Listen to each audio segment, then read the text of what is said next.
কোন সুখের আশায় তুমি আমাকে ছেড়ে গেলে এটা আজও আমার কাছে অজানা। আপন তো ছিলাম অনেক আগে, এখন হয়েছি অচেনা। আজ আমি ভালো থাকি বা খারাপ, এতে তোমার কিছুই যায় আসে না। এ পৃথিবীর সব থেকে সুন্দরতম অনুভূতি হলো আমি তোমায় ভালোবাসি। আর এ পৃথিবীর সব থেকে কষ্টদায়ক যন্ত্রণা এটাই যে তুমি আমায় ভালোবাসো না। আজ দাফন করে দিলাম তোমাকে নিয়ে স্বপ্ন ছিল যত, এবং তোমার আচরণ দেখে বুঝে নিলাম চাইলেও জোর করে হওয়া যায় না কারো মনের মতো। হ্যাঁ, আমি হয়তো ছিলাম না তোমার মনের মতো, এর জন্য যে বুকে তোমার মাথা রাখার কথা ছিল সে বুকে আজ বিচ্ছেদের ক্ষত। আজ আমি অনেক বড় অভিনেতা, মুখে রাখি হাসি, গোপন রাখি মনের ব্যথা।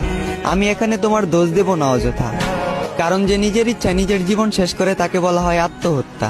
হ্যাঁ, আমি নিজের ইচ্ছায় নিজের জীবন শেষ করেছি, কারণ আমি নিজেই বলেছি ভালোবাসার কথা।